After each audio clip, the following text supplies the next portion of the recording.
Hey everyone, welcome to the KE Report and a company update from Graphene Manufacturing Group, chatting again with the founder and CEO Craig Nicol.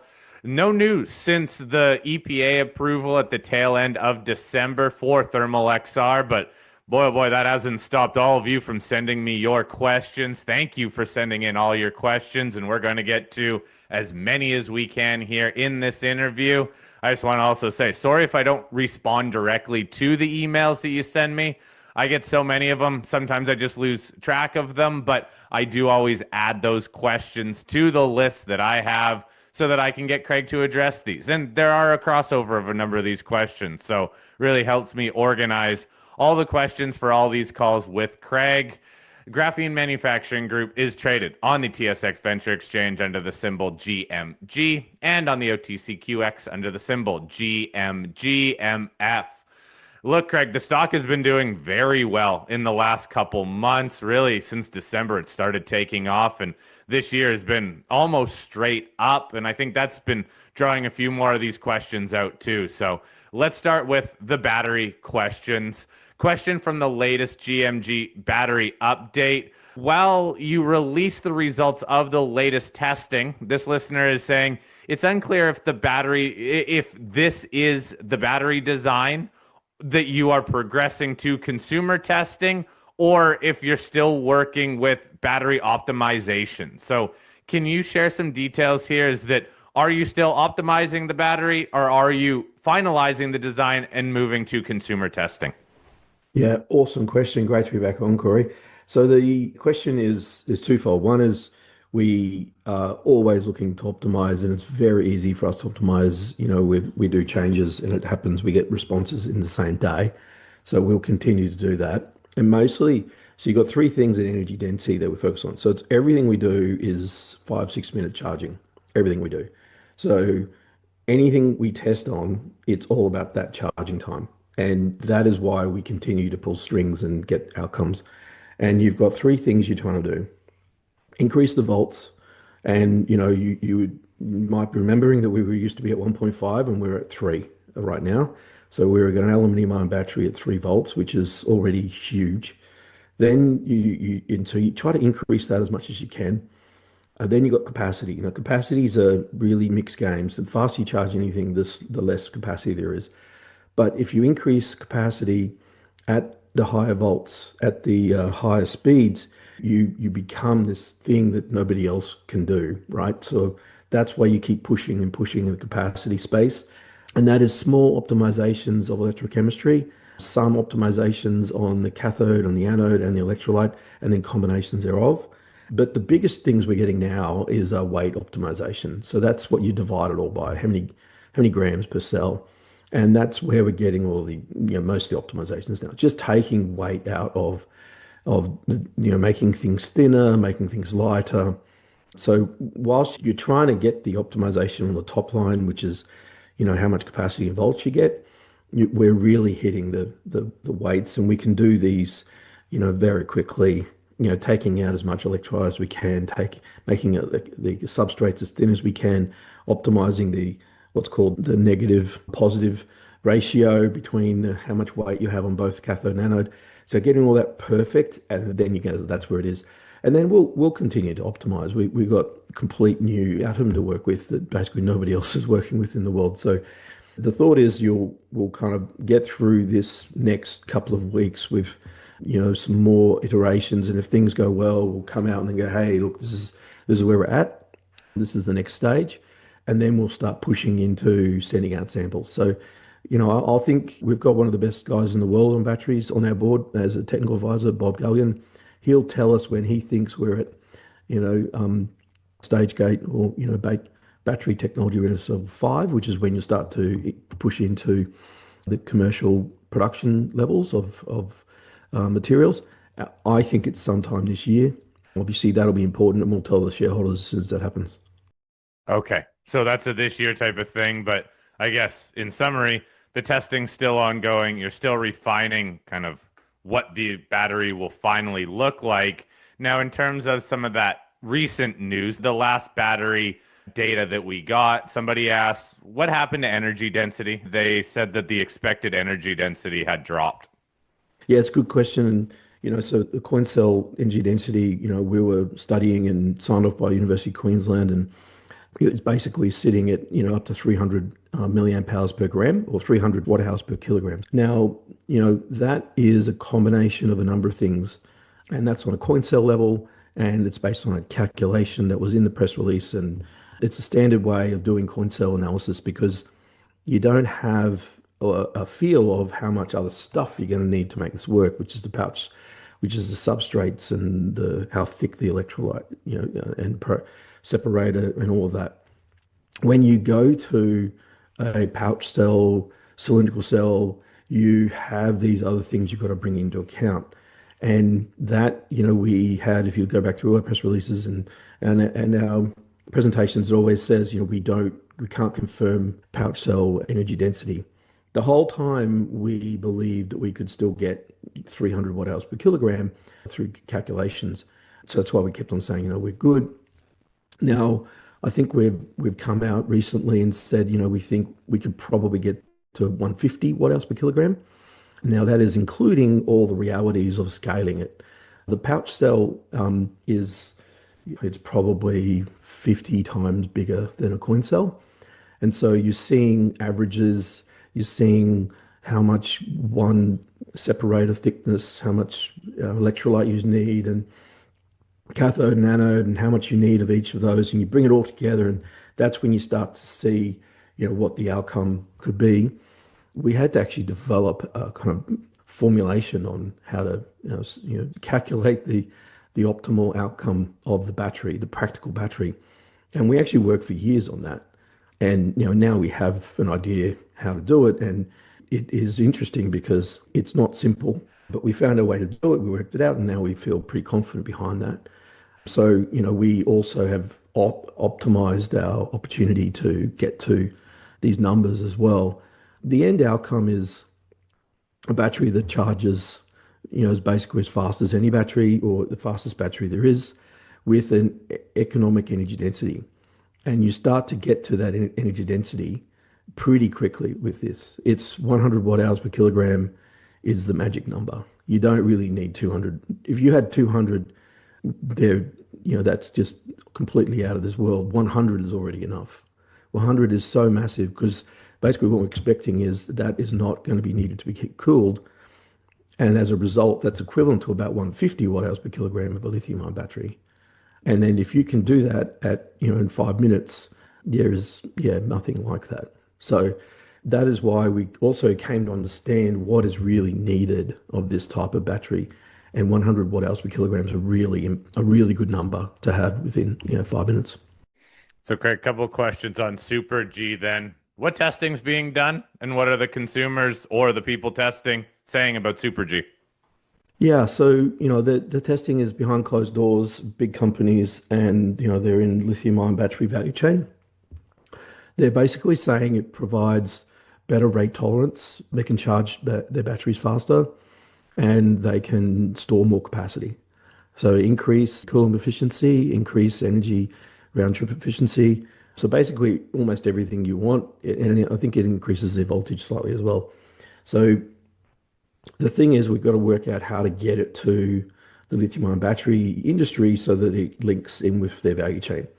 They're used to getting rocks, smashing them, and making their own graphite, sorry. And that is a real feeling that they need to control how the material gets to them. That's what they do, right? They make it from raw material all the way through in their battery plant, and then they get it to their end battery. And that's so when we come and say, hey, we've got a liquid, you could just literally pour that into your factory casings. It's just becomes an interesting, disruptive conversation. So what we're learning is how to get this to them in a way which they can deal with without too much disruption.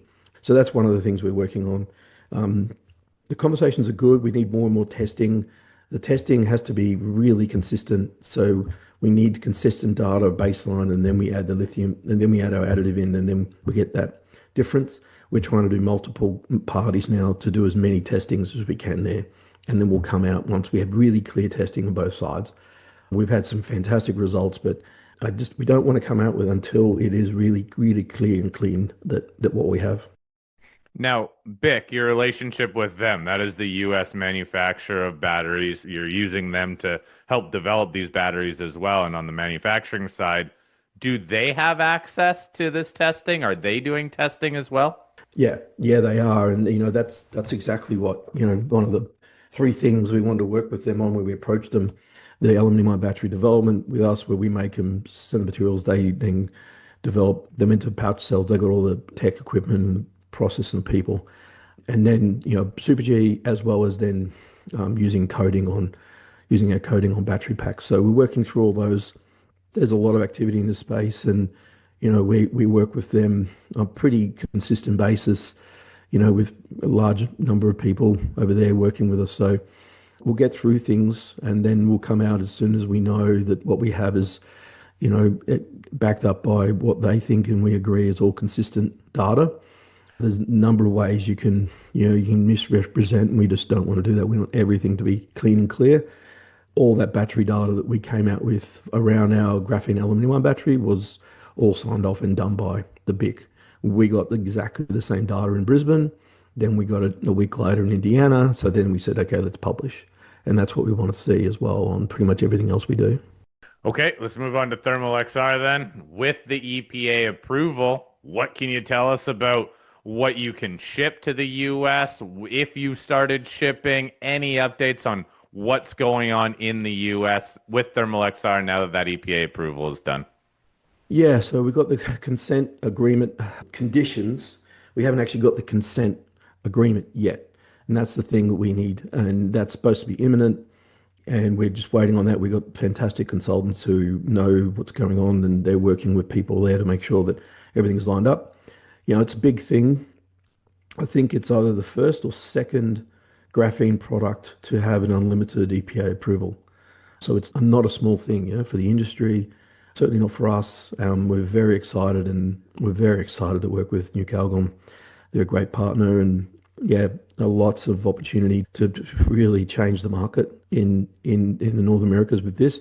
So we can't ship anything until that consent notice is signed. Then once it's signed, it takes about a year for it to actually get into law.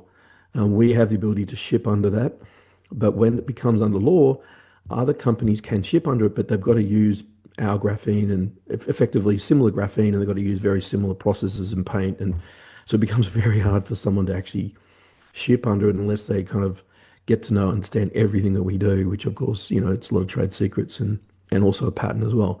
So, it is a big barrier to entry. We've worked hard at it. We're going to push through. We're going to get this consent order notice. We'll then tell the market that we've done that. We'll ship, hopefully the same day that that consent notice is actually signed. We are shipping small R&D samples for different project evaluations, into Mexico, into Canada, America already, and into the Caribbean. But obviously then, once that consent notice has happened, we can start shipping in 1,000-liter Palicons. So talk to us about the total addressable market size then that you're currently focusing on, because it's unlimited, the emails that I get in terms of, have they tried this product here? Have you tried this product here? In terms of what the target market is here and now when you can start shipping these, give us insights on that. What is it? Yeah, so there's at least a $20 billion installed market that we can go after. That's basically 10% of the world's air conditioners. And so, that's a lot of paint, a lot of graphene. So that's installed market that's seeing, that would get a large cut in electricity if they use that product and that extend their warranty, or they'd have a warranty from our coating on their air conditioner once it's applied. So they get 5 years if it's applied by, certified professionals. So there's that. Now, that is a big market and some really immediate cost savings for people who have the coating and the paint and the air conditioner. So that's why we feel the installed market is good, and that's New Calgon certainly, with their 4,000 distribution points is kind of well and focused on that. There's also the new to market air conditioning paint opportunity, and we see that as about $1 billion a year. So the new air conditioning systems every year, we see that as about $1 billion a year in terms of the market size. The LNG market we see, sitting I think it's just under $1 billion of opportunity. The opportunity to increase their process production flows is there with our coating and reduce corrosion because they're all sitting on the ocean seafront. Then you're sitting with the electronic space, and you are talking at least $1 billion there of paint. Now, when you start talking data centers, we've done some work with OEMs just recently, and we've really got to get our head around it. Basically, it sums up around 1 liter per NVIDIA chip. That's what we can do. Generally, we can do at least 10 to probably 15% energy saving on your chip cooling. So, if you calculate how many chips there are, that's, how many liters we'd probably have for the coating. And, we're getting access through multiple different countries and OEMs and service providers and also universities, institutes, all looking at testing the product for optimizing the electricity bills. So, the market is large, and really the data center space has kind of bloomed over the last year. It's certainly with the AI data centers consume about 6 times more energy than a normal data center, and it's all about heat removal, and it's an enormous problem. I think current NVIDIA chip is about 600 watts, which just means 600 watts of heat needs to be removed. And this year they're aiming to get to 1500 or 2000 watts, but by 2030 they want to get to 15,000 watts per chip, and that's just all heat. So all heat's got to be removed. We double the heat transfer rate on any metal we attach to. So we're just an obvious choice to help with those efficiencies. So that will, I think, blossom into more and more opportunity and sales. So we're very excited about that. So, Craig, in summary for Thermal XR, have there been any significant sales so far, or is that let's say later Q1 or Q2 type of thing? Yeah, so we've got distributors buying. We've got, in small packs. We have got, some large companies progressing through their material, opportunities, with using it internally or reselling it to their customers. And then we've also got, obviously the Bayer rollout, which is really material. It's basically the biggest in the world in what they do. And Australia's 25% of electricity used on air conditioning. So you probably couldn't have bigger opportunity kind of announcement. And that's really seen in the industry as a big step forward. So as that gets rolled out, I think you'll see, those sales come in, and then, the opportunity to do that in other countries, other players is there. And so, that's building. It is a slow market to respond. It is a very technical market, very analytical. They literally move heat through walls by magic. So they've got a system to make sure everything they do is ironclad. No one wants an air conditioner to break down, and so they've got high quality precision. We're obviously across many different industries, which is we're able to see the differences, and that means that they are very, rightly skeptical. So we just got to keep building momentum, getting data, getting more customers on, and we'll just keep building the case. Really, in the end, there is nothing stopping this to just being everything should be covered in this coating, every heat exchanger. There is no reason technically why it shouldn't. It's just, is the market going to get there, and how fast it's going to get there? That's a lot of the questions that I have then is how quickly is this happening? And well, is it even happening right now? So I'm sure I'll keep asking you those as I keep bringing you on. Let's move to G Lubricant. Expected EPA approval date for G Lubricant. What can you tell us about where that is in the process? Yeah, so we got some information on that, and we're going to have to go through another EPA approval for the G lubricant. That's the current thought on the table right now.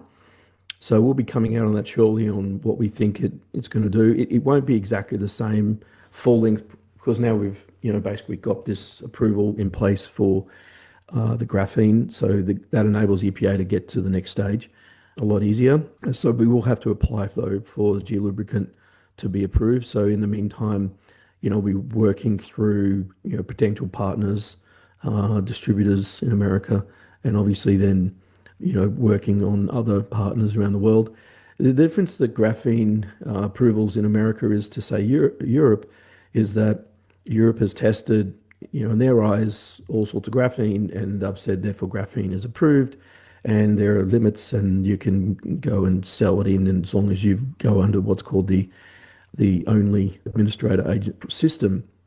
Whereas in America, they see, and probably rightly so, but they still need to work through each individual graphene, and as a result, they find that they need to go through each different process to understand what the graphene is, and that's the difference you're seeing. So when we ask to go and use it in another way, the EPA with an engine oil, the EPA needs to go and assess the risk. And so we submit all the documents with our consultants, and then they need to go through that process. So in the meantime, we'll be building the momentum in the North America's markets, and we'll come out once we're clear on exactly the timeline. We'll come out and tell people. Okay, when it comes to the testing of G lubricant, any feedback in the truck fleets that are using G lubricant, and have they by chance moved beyond just testing to formally being used in all or most trucks? Yeah, I'm still doing testing. It is difficult. Some of these tests have been going on for more close to a year now. So I guess bear with us. We'll come through. We haven't had a bad result yet. People generally see immediate changes in their own cars or vehicles, and we've just got to keep progressing through this. It's like it's got to get to a critical, mass in the market, and then people start to progress. We've got a number of OEMs working through testing. We'll come out with more data ourselves on this testing as well, because we've got the engine refitted with a whole lot more thermo transducers, which will enable us to get a whole lot more data on the next tests. It takes a lot of work to test these fuel, consumption reductions to get them stable and get reliable data that we can back. So yeah, we're working through that as well. We're not absolutely in any way resting on what we've got. We're putting in sales teams and around the world, and that also makes obviously the conversations with customers happen faster as well. Now, what about Rio Tinto? You're working with them on the battery side of things, but somebody noted, hey, couldn't G lubricant be used in their diesel-powered stationary generators? They note that could be a huge market. So broadly, could Rio Tinto use this? Is Rio Tinto using this? And where could they use it? Yeah, I think, basically any diesel engine and power generation, truck, bus has, obviously even gasoline, petrol engines can use it and they see benefits. We're in a process of discussions with, various different companies going through the process of seeing what they need from us to get this into trial engines and then beyond into actual production vehicles. So, I think Rio's definitely, in the mix, and there's a lot of companies we're working through on that. Well, Craig, clearly there's been a lot more interest in the graphene sector. We keep hearing about all kinds of other companies looking to apply graphene to all kinds of different areas. So, question being, one person brought up solar panels to either replace silver electrode or mix it in with the silver to cut the cost, especially now that silver is running. Can you talk to this? Does any of your products, Super G, work within solar panels? And are you actually developing any new products, or are you focused right now simply on the three main products that you have currently? Yeah, great questions. Graphene can be featured in almost every part of a solar cell and improve it, making the heat out, fastening electrical transfers, energy storage, you name it. We've done some work, but very little. We're mainly focusing on our coating on the back of solar cells, which can reduce. We've shown them to reduce the temperature up to 20% and increase power production by 10%. But look, solar cells are really cheap to make and buy right now, and we saw the market as not optimal to go into. We've got many ideas that keep pushing together. They've got to get through a pretty tough process. Currently, we're just focused on our existing products, and they're all mass use, single one product, multi-application. That's, multi-country, different way of using them. That's the optimal, revenue, low cost focus that we've got, and I think it's going to pay dividends. We can always bring another product to market, and there's so many. It's really nuts, to be honest. It's actually one of the problems of being in a graphene space, is you would have focus to get through.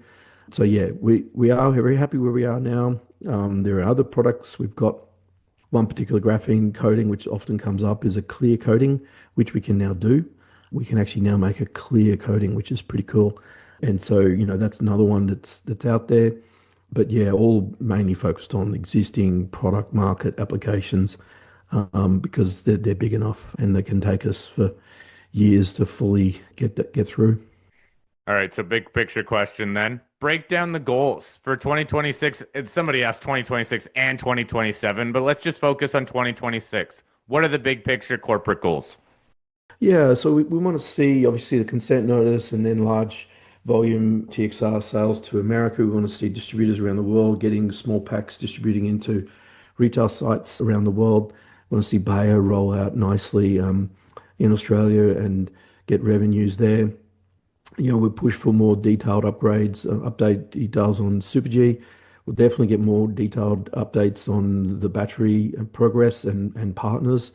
We'll also, be coming out with progress in our North America expansion, because that's really the next phase. Once we've got obviously Gen 2, which is our 20 times production upgrade going in and expected to be switched on in June.